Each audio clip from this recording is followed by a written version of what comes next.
Recorded live with little or no editing. It's Defense Up. I'm Run 7. How you doing? Today we're going over Bendable Straw's defense. Now, Bendable Straws was in voice, sort of. He was dropping some packets today. But he was in voice explaining to me his ideas on why his defense is so wacky and different. He's 27 million operating in Plat 3, which gives him some room to work with. When you get up into Masters, it's nothing but efficiency, efficiency, efficiency. Everybody's using the same stuff.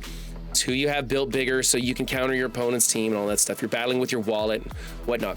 But down in Plat 3, you have the ability to try some stuff because rosters aren't as wide. People have or have not certain teams. And you can do some fun things. And so we have a fun one to go over today. Also, we had ZKG in there helping us out with this. And of course, chat. If you want to be a part of those conversations, I am currently streaming Monday through Thursday. We do Marvel Strike Force and other games a little bit. And you can be a part of the behind-the-scenes conversation, which is not part of the stream recycle. You cannot catch that anywhere else but live. Don't even let you guys see the VODs anymore. That's right. So come hang out.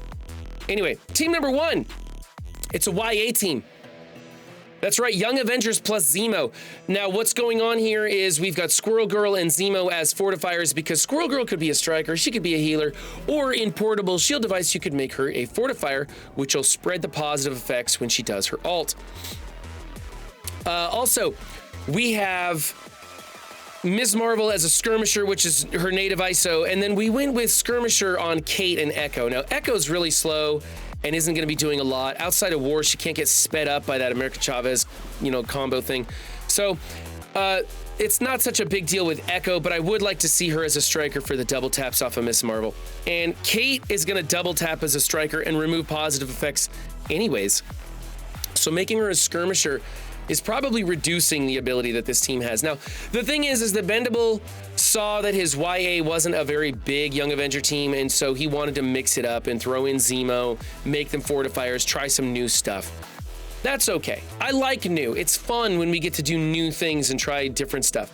So for me, this is a pretty decent attempt. However, I do want to see Echo and Kate Bishop as strikers. Again, everything else works for me. I'm going to give this a B and move on to team number 2, which is the Unlimited X-Men. Now, here we have something new also. We're throwing in the Phoenix.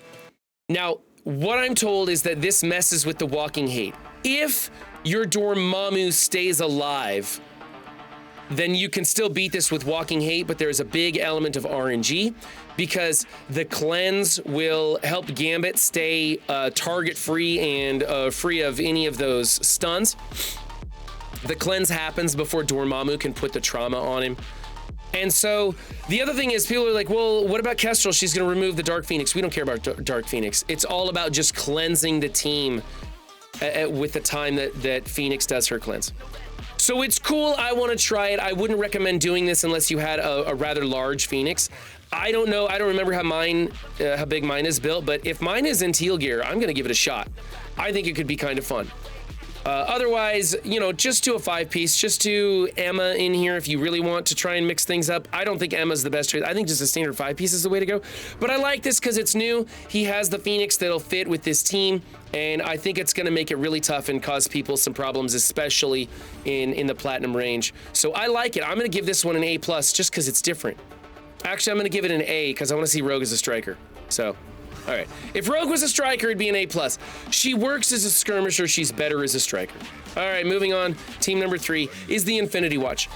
Nothing wrong. It's a great team. It should be used on defense. We're treating creeping spiders as a blank room. You could either run some sort of Eternals comp in here, or you could run a blank team like Young Avengers or Infinity Watch or something else that's kind of blank, like you could probably throw a Gamma in here, I guess. I like this. I think this is the best choice. I think I'm currently running an Eternals composition. I don't think you should be running Tangled Web in here. I think that's wasteful. I think you need those for offense. And Bendable Straws is definitely going hard on offense with his selection here. This is fine. ISOs are great. Placement doesn't matter. It's good.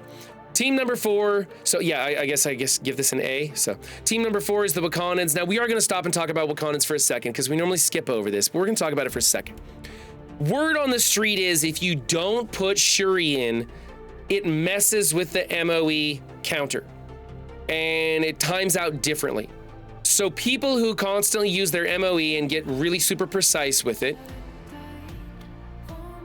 excuse me, and get really super precise with their MOE counter are going to have a little bit more trouble. They're still going to beat it. It just might cause them an extra turn or two. And if it's going to lose anyway, why put Shuri in? Why not just try something else? So you could take Shuri out and try something else. For this size and the way this is built, I like this composition. I want M'Baku to be a striker, and I want your placement to be different. I don't want that three-piece together. I want your Black Panthers on opposite sides of the board. So change the placement, change that one ISO, and I think you're going to be fine. This lopsided purple gear team is going to draw people in, and Bendable said it has already caused people to underestimate the team, and they try stupid things. Like somebody came in with a mirror match, tried to beat it with their Wakanda, and it didn't happen. It was a 1 million Wakanda, and it lost because Wakanda on offense doesn't do anything like Wakanda on defense. You could have people go in and try their Darkhold on this, and they may still lose. Probably not. This is really small Wakanda, and they're probably going to be able to beat it with their Darkhold just fine. But you may sucker them into trying something else. So this lopsided, underbuilt Wakanda is a thing. If you're newer to Marvel Strike Force and you haven't built your Wakandans, I still think you should put them in on defense, because amazing things happen when people underestimate Wakandans. So I'm going to give this one a B because of the placement and the ISO setting, but otherwise I think it's fine. I think other people who have built Wakanda big should try taking Shuri off and see what happens with theirs. All right, moving on. Team number 5 is a bunch of expendable characters. Now, if you're not going to run a big Darkhold Quicksilver or a big Darkhold APOC in the building momentum room, then I think this is an option for you, especially again in Platinum, or in Platinum. In Masters, it's all about efficiency. In Platinum, we get to play. So you have Kingpin bringing in the summons, making it a hard first target on somebody. You have Cable giving you the slight speed advantage over anybody who wants to try to kind of mirror this or bring in something similar where it's just expendable, big plug and play characters. And he gives you the speed advantage over some of that stuff. And I think this is really cool. It's something that could be underestimated. Now, if this draws in a Darkhold or a big Eternal team or something like that, it's a win, man. It's a win.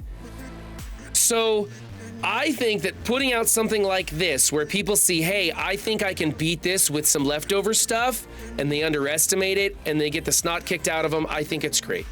So for me, in Platinum, at this level, I'm going to give this team an A because you've got good ISOs, good placement. It's an interesting composition that could still net you a win or draw out their big team without using up stuff for offense.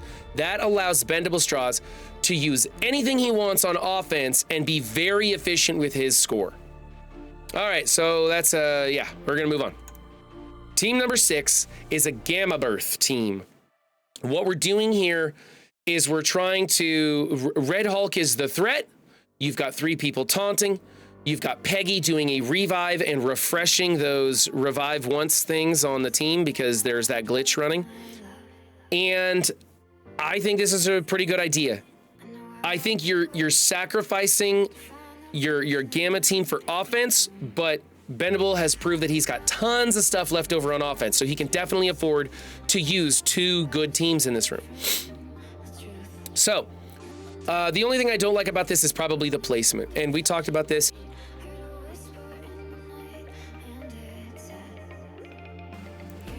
Okay, 2 sneezes in a row. There we go. I want to change the placement. I want to go Peggy, She-Hulk, Green Hulk, Red Hulk, Captain America. I think that Green Hulk and Captain America taunt the most, and with your Rebirth team being a little bit small on this, you're gonna need to try and keep Peggy alive as much as possible.